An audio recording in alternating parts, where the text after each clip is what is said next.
hatta syaukata yushaku haila kafarallahu min tiada menimpa kepada hamba yang beriman penyakit, ujian, ada duri yang menancap, bahkan sakit yang tak kunjung sembuh, jodoh, rezeki, bahkan kematian sekalipun. Illa kafarallahu bihasil fatayat. Itu semata-mata Allah mengampuni dosa-dosa kita. Jadi yang kalau kita dapat masalah kita ucapkan innal hamda wa ni'mata. Pokok lain itu mantap. Tadi itu bukan kurang bener, volumenya kurang. Bapak apa ya? Puasa ya?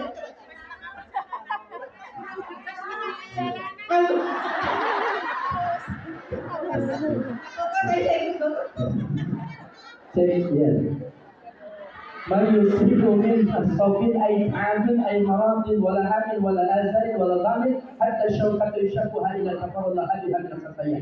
Tiada menimpa kepada hamba yang beriman penyakit, ujian, rezeki, jodoh, apapun itu termasuk kematian sekalipun, musibah yang sedang saat ini kita rasakan, bahkan ada duri yang menancap, nggak enak, air mata, nangis, sakit hati, itu semata-mata karena Allah pelan-pelan mengampuni dosa-dosa kita. Jadi ketika kita dapat ujian, ucapkan alhamdulillah wa ni'matan. Nikmat dari Allah, semuanya dari Allah. Ya, mudah-mudahan Gus Aski, Gus Afir, mudah-mudahan dikasih sabar dan kekuatan. Amin. Sebagaimana Allah kasih sabar dan kekuatan kepada Bunda dan anak. Amin. Amin. Dan nggak ada cerita yang banyak. Kalau kita nggak mau mengulang yang lagi ya. Saya di Makau juga pernah ketahan. Karena ya ke Makau kan ada teman-teman kita dari Hongkong sekali berangkat ke Makau, kemudian di Makau lama sih tahan hampir 2-3 jam. Tapi keluar juga karena yang lainnya bosen. Ya udah, alhamdulillah rezeki dari Allah masih bisa ke Hongkong dan ke Makau. Iya, sekarang kan bulan Ramadan. Ini biasanya kan sudah kan mengajukan pertanyaan, jadi mumpung ada Ustaz ya, pertanyaan tapi jangan curhat, Ustaz kembalikan mantan saya, jadi kan ya. Jadi biasanya itu kan ada kartu surat cinta itu tadi, ya. Ada surat cinta. Sekarang nggak usah surat cinta. Saya tanya hari ini untuk Ustaz. Betul-betul subhanallah ya. Ya silakan. Saya dulu ya. Saya dulu. Ya. Itulah Saya tadi pertama kali nonton.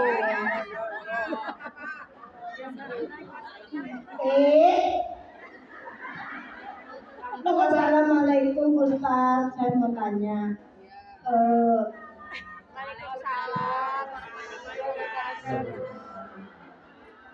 Ada yang puasa setiap bulan Ramadan itu puasa, tapi dianya belum mau sholat, itu gimana? Ya. Terima kasih. Assalamualaikum warahmatullahi wabarakatuh. Waalaikumsalam warahmatullahi wabarakatuh. Langsung jawab. Rukun Islam ada berapa, Mbak? Yang pertama syahadat, yang kedua yang ketiga, yang keempat, yang kelima kita mampu. Berarti sudah ditunaikan rukun puasanya, tapi belum rukun sholatnya. Berarti Islamnya belum sempurna. Ibarat kata berpuasa, puasanya sah-sah aja karena Allah sendiri yang akan membalas. Tapi bagaimana nilai pahalanya? Jadi begini, orang yang terbiasa menghidupi sunnah, dia akan semakin mudah untuk menggugurkan nilai kewajiban. Contoh, kalau namanya Mbak, sholat raweh kan sunnah, betul nggak? Betul. 5 waktu wajib nggak? Wajib. Kalau rawehnya aja dikerjakan, yang wajib semakin mudah. Tapi kalau perkara sunnah ditinggalkan, yang wajib pasti akan lalai. Nah disinilah bagaimana caranya senangi, cintai, dan biasakan hidup kita untuk menghidupi sunnah. Supaya nanti ketika azan subuh, zuhur, asar, maghrib, dan isya, waktu masuk sholatnya kita dikasih kemudahan dan tergerak hati untuk bisa melaksanakan ibadah sholat. Jadi seperti itu, mudah-mudahan teman-teman kita yang puasanya kuat, masa sholat nggak kuat. Ya, dan pilihlah pemimpin yang sering bangun malam untuk sholat. Kenapa? Bangun malam untuk sholat aja bisa, apalagi hanya membangun dan meminta makan.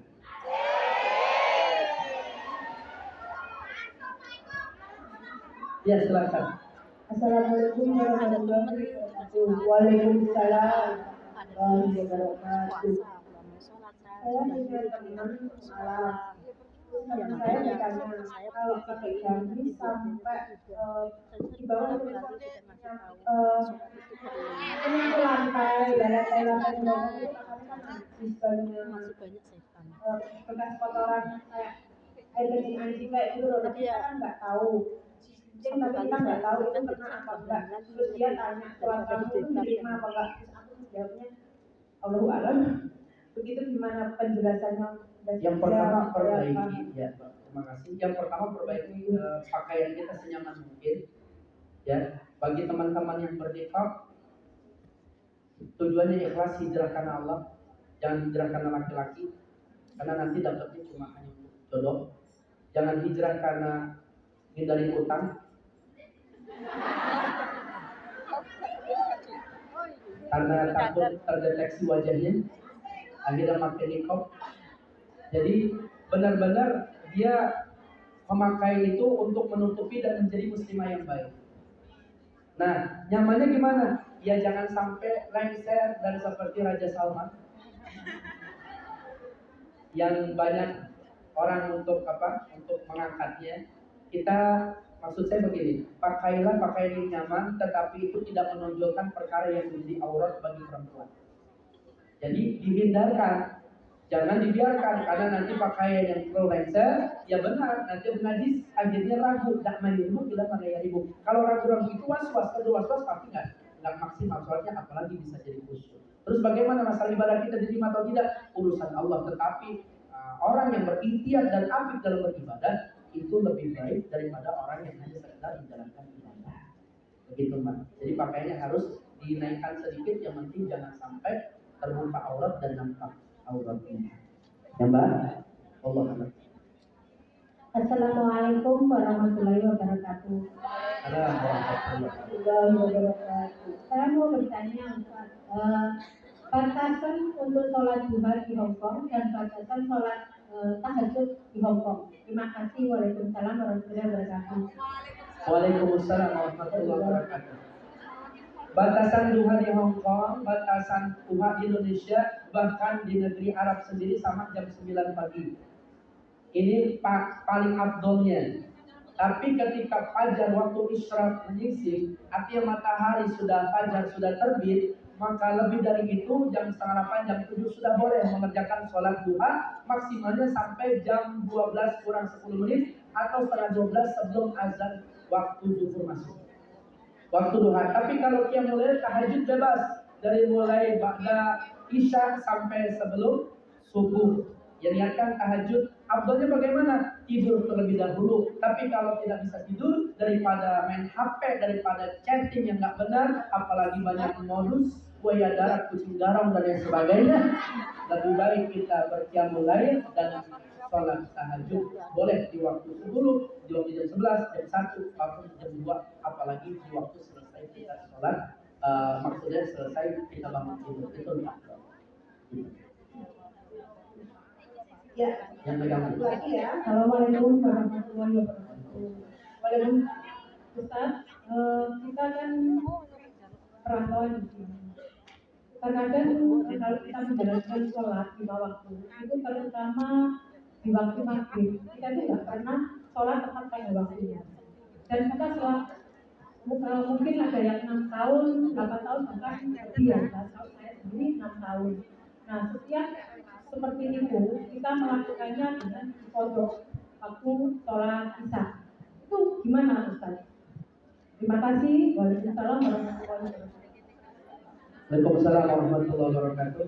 Yang pertama, kita ambil hikmahnya. Kalau bagi teman-teman yang sudah kerja, kemudian di awalnya nggak bilang sama pihak yayasan atau orang yang interview, saya muslim, saya pengen ibadah, saya pengen sholat, akhirnya nanti didapatkan majikan yang agak susah waktunya. Nah, waktu yang teman-teman semua perjuangkan, walaupun sholat berada dalam WC serta dibersihkan dan suci, ini menjadi nilai pahala yang lebih besar ketimbang saya sholat di rumah ataupun di masjid. Kenapa? Karena butuh perjuangan. Dan apabila tidak bisa sama sekali, boleh dijamaah dalam keadaan perjalanan ataupun dalam keadaan tidak terkejar waktunya karena maghrib dan isya begitu pendek. Dan kalau selama ini kita tinggalkan, boleh dikodok. ya, usolli fardhu maghrib salah rakaat mustaqbil kiblati qadoan lillahi ta'ala. Insyaallah mudah-mudahan ada malam utama Lailatul Qadar yang sisa beberapa malam lagi di bulan suci Ramadan ini, khairun min alfi syahrin, lebih baik dari 1000 bulan. Berapa? 84 tahun 3 bulan. Amal ibadah siapa yang menandingi umat terdahulu kalau bukan umat Nabi Muhammad? Usia kita paling top berapa? 63 tahun. Betul kan? Berarti kalau ada usia kita saat ini 62 tahun, 11 bulan, 3 minggu, seminggu lagi siap-siap. Jadi kita usia yang pendek tapi bisa menandingi amalia ibadah orang-orang terdahulu yang usia yang panjang. Maka inilah keutamaan umat Nabi Muhammad. Masuk surga bukan tentang sholatnya, bukan umrahnya, bukan hajinya, tetapi dua hal. Yang pertama rahmatnya Allah, yang kedua syafaat Rasulullah. Kejar rahmat Allah, banyak dosa kita, luas dosa kita, lebih luas lagi rahmat Allah. Murka Allah besar, tapi jauh lebih besar lagi kasih sayangnya. Maka jangan pernah putus asa dengan rahmat Allah. Yang kedua syafaat Rasulullah, hidup di sunahnya banyak baca salawat. Insyaallah kita bareng-bareng duduk di taman surga. Siapa ingin ke surga, pintu selalu terbuka, tak mudah dimiliki, hanyalah seorang diri. Carilah pintu surga dengan aman. Ya. Ada lagi? Assalamualaikum warahmatullahi wabarakatuh. Salam. Saya mau bertanya, Ustaz. Setiap saya sholat, kalau saya membuka mata itu gak bisa kusuk dan selalu kadang lupa sama itu gimana ya?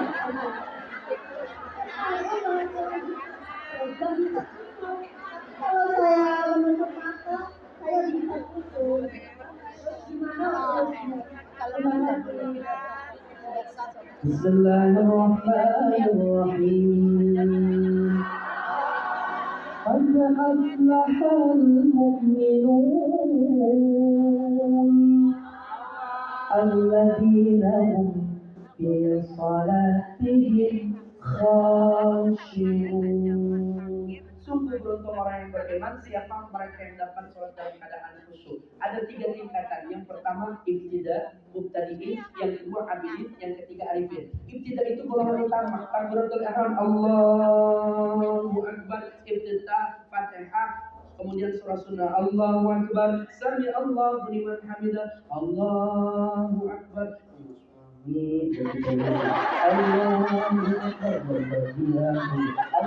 Akbar, Allahu Akbar. Rakaat berapa? Alhamdulillah. Pernah juga aku lihat itu. Wa ma kana salatuhum indal baiti illa muka'an wa tasdiyan. Ada orang yang sholat walaupun sholatnya di depan Ka'bah, tapi sholat dalam keadaan bersyukur dan bertepuk tangan. Mbak seumur umur hidup pernah nggak lihat orang sholat Allahu Akbar? Kecil. Tapi Allah bilang pernah nggak? Nggak pernah. Tapi dalam Al-Quran ada. Artinya banyak orang yang sholat hatinya di pasar, banyak orang yang sholat hatinya di mall, banyak orang sholat hatinya di hutan, banyak orang sholat pikirannya di mana-mana. Allahu Akbar, ustaznya ganteng banget. Banyak macam-macam. Ini golongan ibtidah. Terus harus gimana? Gimana Ustaz? Kalau saya buka mata kayak begitu, pejamkan mata pelan-pelan dan latih pelan-pelan. Karena ketika kita sholat, benar kita lihat pandangan ke arah kiblat, tempat kita sujud. Nah, itu pelan-pelan. Utamakan bacanya terakhir. Bismillahirrahmanirrahim. Alhamdulillahirabbil alamin. Arrahmanirrahim. Maliki yaumiddin. Iyyaka na'budu wa iyyaka nasta'in. Ihdinas siratal mustaqim. Shiratal ladzina an'amta 'alaihim ghairil maghdubi 'alaihim waladdallin. Amin. Begitu. Surat yang kita senang apa? Al-Insyirah. Alam nashrah laka sadrak wa wada'na anka wizrak alladhi anqadha dhahrak wa rafa'na laka dhikraka fa inna ma'al usri Jadi kita bayangkan surah yang kita baca ketika takbiratul ihram dan kita niatkan dan kita perumpamaan bahwa ini sholat yang saat ini kita kerjakan ada yang terakhir kalinya. Maka yakin bisa khusyuk. Yang menjadi masalah terkadang wudhunya ngebut, pakaiannya juga nggak suci, kita was-was bagaimana sholat kita bisa sempurna secara total kekhusyuan, sedangkan dari awal mulanya aja tata caranya banyak yang kurang maksimal, kurang ikhtiar, kurang hati-hati. Jadi bagaimana caranya Mbak? Kita masih golongan tidak pemula, jadi benar-benar harus tartil, bacaannya dinikmati, pakaiannya suci, kemudian ada waktu yang jangan tergesa-gesa. Belajar terbuka matanya, jangan sampai tertutup matanya, apalagi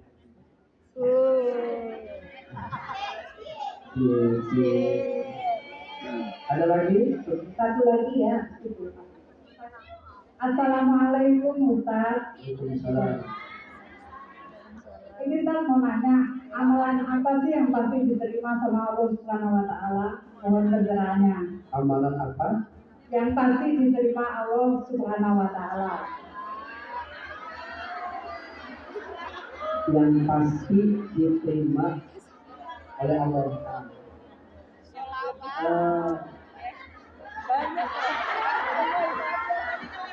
Ayul a'malu ahabbu ilallah. Ya Rasulullah, apa sih amalan yang paling dicintai sama Allah? Rasul menjawab, qala adwahum hawain ala. Sedikit tapi rutin. Dalam kurung istiqomah. Jadi itu amalan yang paling dicintai sama Allah dan Rasulullah, bisa istiqomah. Kalau mau kerja istiqomah. Kalau mau baca Quran istiqomah. Kalau mau sholawat yang istiqomah. Jadi apapun yang kita bangun dengan dasar istiqomah, ini amalan yang dicintai, bahkan insya Allah diterima sama Allah. Begitu.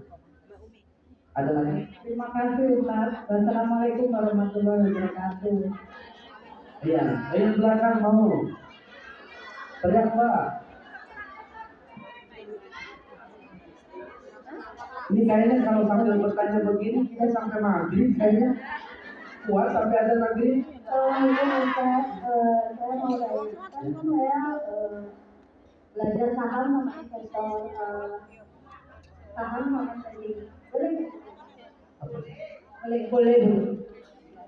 Jadi saya belajar saham sama trading Bitcoin. Oh, ya kalau memang itu mau memperbaiki diri, ekonomi dan sebagainya, asal tidak menyalahi aturan, ya. Apa itu haram? Apa gimana? Ya nanti trendingnya dikonsultasikan sama pihak yang memang kita kerjasama. Unsur syariahnya, apa labanya, apa ruginya, apa keuntungannya, terus apa manfaatnya, itu pastikan dengan benar. Jangan sampai nanti jadi masalah akhirnya 271 triliun hilang. Wow.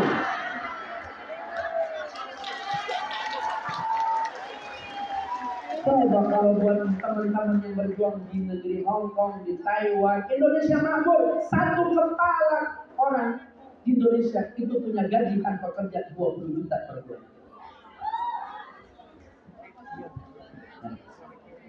Mantul, mantap betul. Gak usah kerja di Hong Kong jauh-jauh, udah dapat gaji 20 juta kalau pemimpin kita amanah. Semoga Allah jadikan pemimpin kita amanah. Indonesia pernah sejahtera, baldatun thayyibatun wa rabbun ghafur. Amin. Satu lagi. Ya. Assalamualaikum Pak Ustaz. Ya. Waalaikumsalam. Saya pernah dengar katanya sedekah yang paling utama adalah yang ada di sekitar kita, keluarga. Tapi jika keluarga tersebut atau lingkungan tersebut tidak pernah mensyukuri atau malah minta kurang lagi dan lagi, lalu bagaimana jika kita yang mau bersedekah, cara menyikapinya gimana terhadap mereka? Terima kasih Pak Ustaz. Waalaikumsalam warahmatullahi wabarakatuh. Bersedekahlah, berbuat baiklah sampai benar-benar orang lain mengira kalian caleg. Iya, Kalau ada teman, saudara, tetangga, orang terdekat kita, oh nggak ada rasa syukurnya, kemudian terus minta sama kita, aminkan, berarti mereka menganggap diri kita jadi orang kaya dan banyak harta. Itu jadi doa, aminkan saja. Hatta yadri bimada yahtamula. Orang yang paling beruntung adalah orang yang ikhlas, tidak pernah menyebut ketika kita berbuat kebaikan, karena orang baik itu langsung Allah yang membalas. Itu yang pertama. Yang kedua, tingkatan nilai pahala itu yang paling tinggi kepada siapa? Buya Harun mengatakan ada 5 tingkatan. Yang pertama 10, yang kedua 30, yang ketiga 100, yang keempat 300, yang kelima 700. Yang 10 ini sedekah kita kepada orang yang sehat. 30 ini sedekah kita kepada orang yang sakit. 100 nilai pahalanya sedekah ini kepada kerabat terdekat, fakir miskin, anak yatim. 300 nilai pahala ini sedekah kepada orang tua, mertua. Sedangkan 700 nilai pahala lipat ini sedekah yang paling tinggi derajatnya adalah yang diberikan kepada guru atau yang mengajarkan dan berjuang di agama. Jadi mbak, sedekah paling tinggi. Jadi buat saudara gimana? Boleh membayar zakat juga kepada saudara yang memang kategorinya miskin, maaf, kurang mampu, keadaan penghasilannya kurang tepat, kurang jelas. Silakan, itu lebih afdol membayar zakat kepada keluarga sendiri. Mudah-mudahan Mbak jangan lupa membayar zakat. Amin. Dan Mbak yang berbagi sama saudaranya, mudah-mudahan bariazat. Nggak ada orang yang berbagi jatuh bangkrut, apalagi habis. Yang ada bertambah. Innal ladzina yatluna kitaballah wa aqamus shalah wa anfaqu mimma razaqnahum sirran wa alaniyah. Orang yang membaca kitab Allah, orang yang menghidupi salat, orang yang bersedekah, orang yang bersedekah itu dalam keadaan sembunyi-sembunyi, alaniyah, orang yang sedekah dalam keadaan terang-terangan, yarjuna tijarah dalam hati, mereka itu sedang berdagang, berniaga sama siapa? Sama Allah. Nggak bakalan rugi dagang sama. Jadi Mbak yakin karena Allah mudah-mudahan berkah rezekinya. Andai kata mereka tidak merasa cukup, berarti pribadinya kurang. Mudah-mudahan Allah berkah rezeki. Amin. Ada lagi? Assalamualaikum Ustaz. Waalaikumsalam. Saya mau bertanya. Mic-nya nggak nyampe.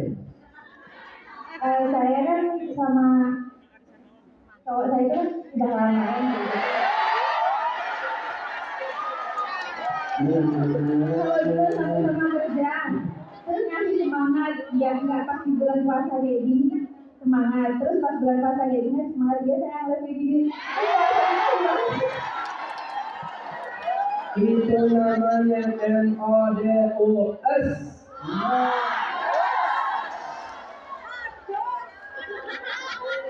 Baik bener Ustaz. Baik Ustaz, bangun sahur ayam bebek.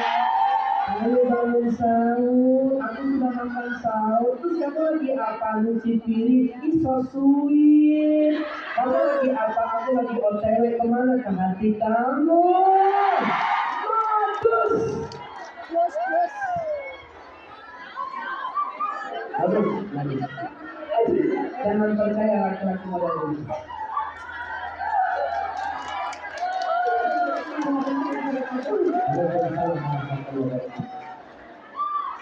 Saya kadang-kadang greget loh. Di Facebook banyak yang mengeluhkan, bahkan cerita curhat dan sebagainya. Ternyata kena modus, sekian uang, sekian ini, sekian gajinya habis cuma buat cowok begitu doang. Najis kalah. Udah itu semua modus, jangan percaya walaupun dia ngingetin dalam kebaikan. Tolong ya, kalau mau ngingetin kebaikan, kamu ingetin aja keluarga kamu. Kalau memang kamu mau ngingetin aku, tolong kasih ustazah dan ustazah yang ngingetin aku. Maaf antara kamu dan aku.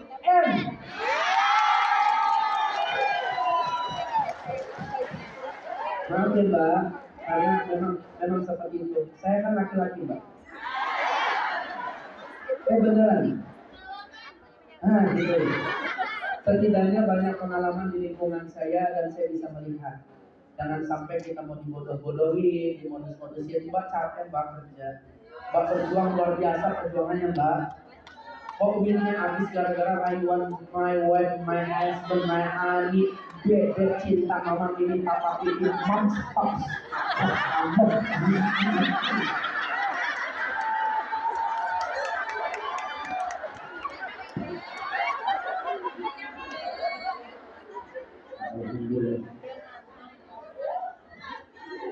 Masya Allah.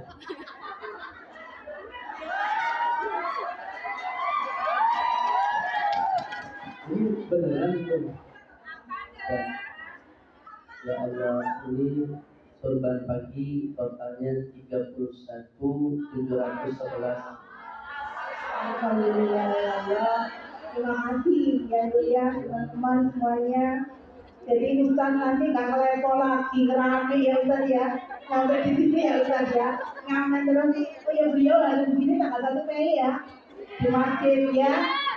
Yang mengundang kebetulan bukan Bunda, tapi ingat siapapun yang mengundang yang penting niat kita, ketika bertolak ini. Tapi dilihat Ustaz itu memang nggak berlari Bang. Hidupnya hancur.